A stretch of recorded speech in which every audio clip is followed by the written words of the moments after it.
cards. Hey guys, my name is Boulevard and I want to talk to you a little bit about tournaments. You might be a little lost if you're coming up on a tournament this weekend. You know, a set just released, there's a lot to go over, so I kind of want to hold your hand and guide you through this the best I can using anecdotal evidence from previous tournaments, the ladder, what you should ignore from the ladder, how tournament differs from ladder, some deck choices you could bring, and things like that. So first, maybe you've never entered a tournament before, maybe you have. There's a couple of tournaments you can enter. There's Duels of Runeterra, Jamfest, our League of Legends is hosting a tournament. I'm sure there's a myriad of others. The format that everybody uses is pretty standard across the board. It's the Korean Invitational format. If you don't know what the Korean Invitational format is, it's a best of 3 conquest, no regional overlap with one ban.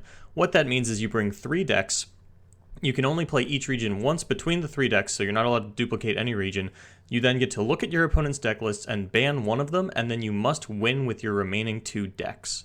There are currently 28 playable regional combinations in Legends of Runeterra, and of the 21 that were playable before the release of Bilgewater, pretty much all of them had found tournament success in the past. It was really just mono Freljord, mono Ionia, things of that nature that weren't finding anything. So with the release of Bilgewater, I don't expect this to change. I think pretty much every regional combination is going to be playable, and with such a wide variety of things in front of you, how do you pick which deck to play, and how do you pick what region to leave out? You look at older tournament results and the ladder. And the ladder currently is aggro for a lot of reasons, and I don't think that's necessarily indicative of what the tournament format is going to look like, but it's also not indicative of what the tournament format is going to look like, which I'll explain in a minute here as I get into some of these older tournament decks. So first, let's talk about Bannerman. Bannerman's been a tournament mainstay for a long time now, and there's a lot of reasons for it. Number 1, it's strong, and it has very few outright bad matchups. Number 2, it pairs well with just about any other region. As we see from this winning deck list from Duels of Runeterra 7 2 weeks ago, you can even run it as mono Demacia. So that makes it a really good option to round out any lineup if you want to start with. There's a couple of ways to play Bannerman. You can either start, okay, am I going to run a Bannerman deck? If yes, you build your other decks, and then whatever leftover region you throw into the Bannerman deck. Or you say no, and then you go from there, and that just kind of helps you get a starting point on how to build your lineup.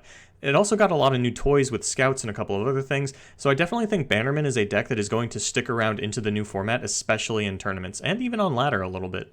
This is a Piltover Zon aggro deck from Duels of Runeterra 7 Europe that a couple of weeks ago that got 2nd place. This is a very flexible deck both in terms of the cards in it as well as the champion combinations, making it a very personable deck, something that you can really tune to your specific playstyle. And with the release of Bilgewater, a 3 aggro lineup feels a lot more viable than it did previously. And this is also a good starting place to build out your lineup. Ask yourself, what do I want to do with my Piltover? Do I want to play an aggro deck like this, or do I want to play a combo deck like Heimerdinger or Ezreal? And then you pair a combination with that. Then you ask yourself, do I want to play Bannerman? Answer that question, and you've got a really good starting point for building out a tournament lineup. Karina Veraza Control was kind of the third option for people who didn't want to play combo or aggro with their Piltover lineup. Now this deck didn't get too much from the new set. Gotcha is really the only thing that comes to mind, and Shadow Isle and Piltover both got a few new tools to play with other regions, and the Ezreal in this deck was definitely not the standard at the time. I do want to point that out. This is generally not an Ezreal deck. But this is definitely something that you can still run in your tournament lineup, but it definitely feels like something on the weaker side from the decks that we've seen have success on the past. Indoor Spiders is one of the best decks out there for stonewalling early aggression. It walks a cool line between combo, aggro, and mid-range, and is very flexible in its playstyle, making it flexible in its matchups. While the aggro decks lean more towards burn than they used to, and Scouts and Misfortune now exist, making your 6 spider board a little less effective, you don't have to beat your opponent's entire lineup. You just have to beat one of their decks twice. That being said, Indoor Spiders, at least to me, didn't feel like something I wanted to run in a lineup, but rather something that I rounded out a lineup with when I was left with Shadow Isle and Freljord. It's got some cool new tools and things like Bark Beast and Bladed Caretaker, and it's definitely still a viable strategy. It feels like an aggressive deck with the best top end, and a top end that requires very specific answers that people might be cutting in order to answer the new meta a little bit better, and it also slots Ruination very well. Definitely something I could see you running this weekend. Karma Heimerdinger was one of the winning lineup decks from Duels of Runeterra 7 for Europe and North America, as well as Europe for Jamfest 5. It's a deck that works well into any meta, but not as well when you don't know what that meta is. It got some cool new stuff like Deep Meditation, Concussive Palm, and Gotcha, but all of those are either 4 or 2 mana, all missing the super important 3 mana spell that Heimer craves. Heimerdinger is also historically weak to aggro, and Eye of the Dragon doesn't slot well into a Heimer deck since you don't want to be firing off 2 spells a turn before you have your Heimerdinger out. It is possible to run Heimer without Ionia, but it's not something we've seen for quite some time. If you expect the tournament setting to mirror the latter in terms of aggression, I would advise against running a deck like this weekend. However, tournaments also do tend to be less aggressive than the latter as a rule. Overall, it's up to you to decide what you think the tournament meta will look like, as I have no empirical evidence to present to you for this weekend, since it is the first tournament of this new format. Standalone was a strategy that we saw pick up a lot of steam on ladder in the weeks following Duels of Runeterra 7, and for good reason. The deck is very difficult to deal with if it opens well, as it can out-aggro control in mid-range with Solitary Monk, and it can also out-sustain aggro with Emerald Awakener. Unyielding Spirit seems like a natural fit into the deck as at least a 1-of from the new set, and Fiora is a card that historically does well versus aggro and can win the game as early as turn 5 or 6 if you can get a standalone on her. This is a great option if you're expecting an aggressive meta and don't want to run Bannerman. Yetis were the hot new thing to try after the last patch, with things like Kato and Avaros and Trapper getting buffed. It took first and second place in Duels of Runeterra 7, as well as second place in Jamfest EU last weekend, but on paper it doesn't look like it got much from the new set. However, Bannerman is a deck that wins with incremental stat advantages snowballing the game, and 5/5s are pretty good to stop that from happening. Calling Strike is also, in my opinion, one of the best removal spells out there right now. I'd personally be a little surprised to see this get played, as Freljord seems like it got the least out of Rising Tides while Noxus got a lot, and while Sejuani's Swain kind of bridges the gap there, Sejuani is one of the champions we've seen the least so far. Overall, I don't think this is a deck that you have to prepare for, and probably not something I would recommend bringing into a tournament this weekend. Championless Undying is sort of my underdog pick for this weekend. The list from May Cactus won Duels of Runeterra 7 EU, and I really think this is something that can be updated for the current meta. Radiant Guardian is a great tool for dealing with the meta that we're in, and things like Bladed Caretaker give you a top-notch activator for your Undying, and especially Cursed Keeper, which is your main tool for stonewalling early unit damage. That being said, Purify should be more popular this weekend than we've seen in the past, and Devourer of the Depths can clean up any Undying you fail to get going, so we'll have to see.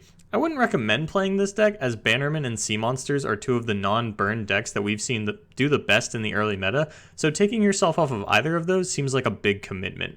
Real quick, I did want to touch on this Garen Ash midrange deck that BBG won Jamfest NA with last weekend.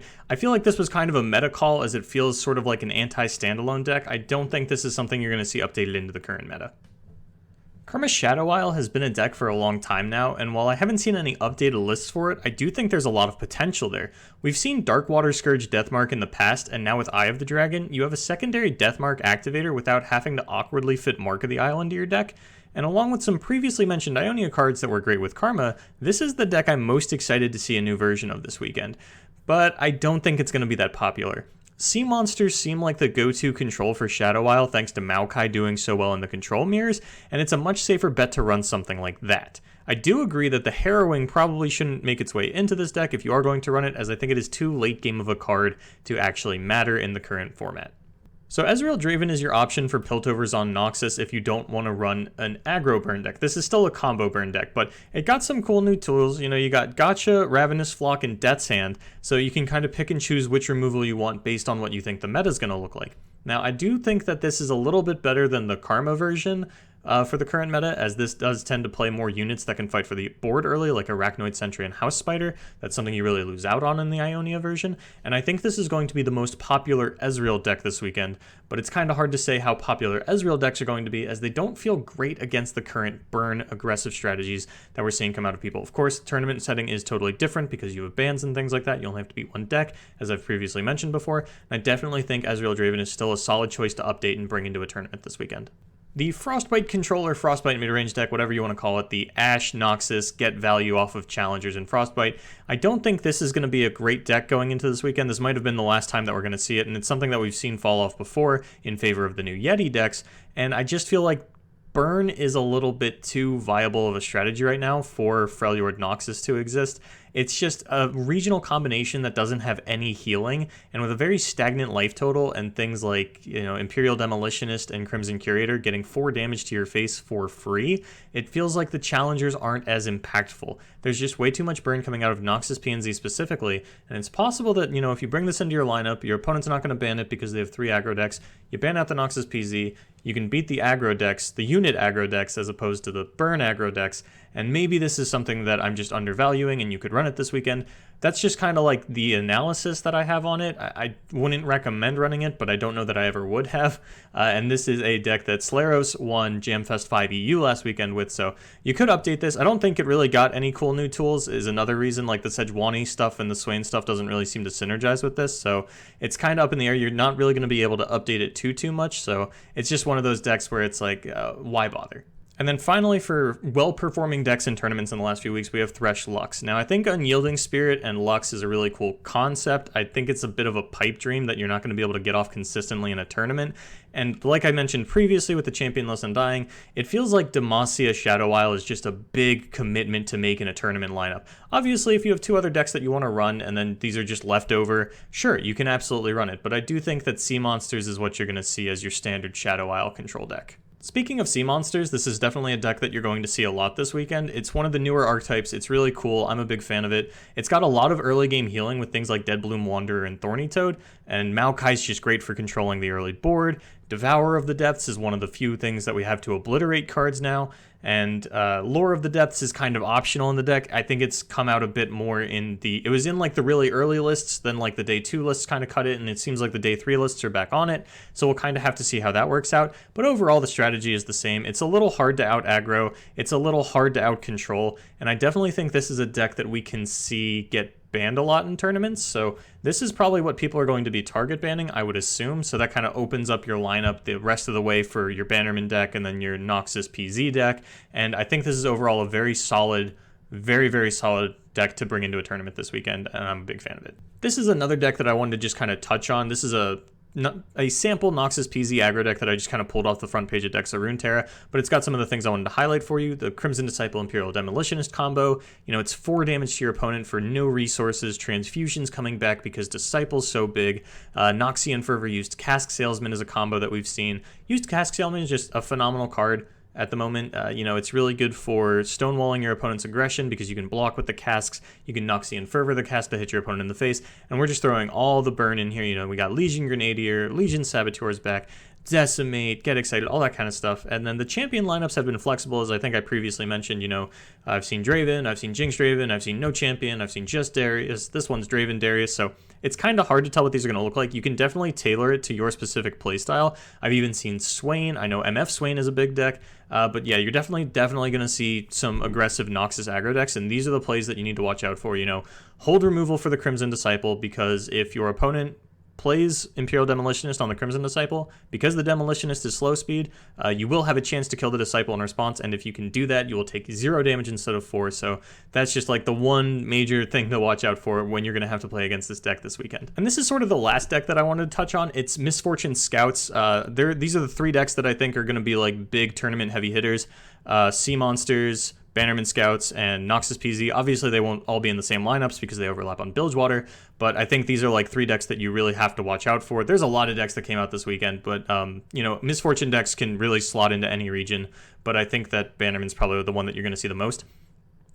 So yeah, it's basically your standard Bannerman deck. The one thing to note is that it's a little more aggressive. It's playing Cithri of Cloudfield and Jagged Butcher again, but there's less challengers. There's no Fiora, there's no Laurent Protege, there's a lot less spells, no barrier spells in this list in particular. That's not to say your opponent won't be playing them, but for the most part, most of these tournaments are open deck list, so you'll get to see that and play around it accordingly.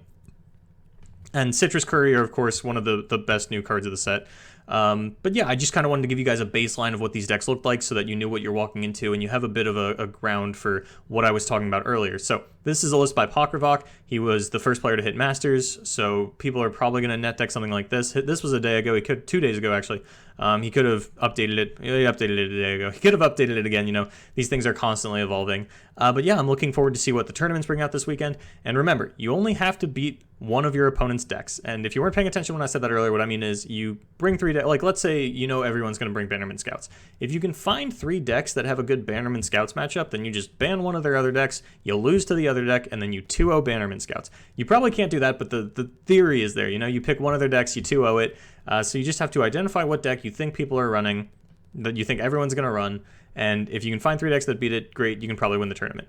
I don't know, I don't want to make any predictions about what's going to top 8 this weekend. Legends of Runeterra has been very diverse in its top 8 and things like that, so I'm looking forward to having a tournament review out on Monday where I kind of go over the tournaments from the weekend, and I'm looking to have these kind of videos out every Friday. This was the first one, so it was a bit longer, but yeah, I hope you guys enjoyed it. Maybe you learned something, maybe I rambled too much, you know. I look forward to doing more of these. Thank you guys so much for watching. My name is Boulevard, and I'm out.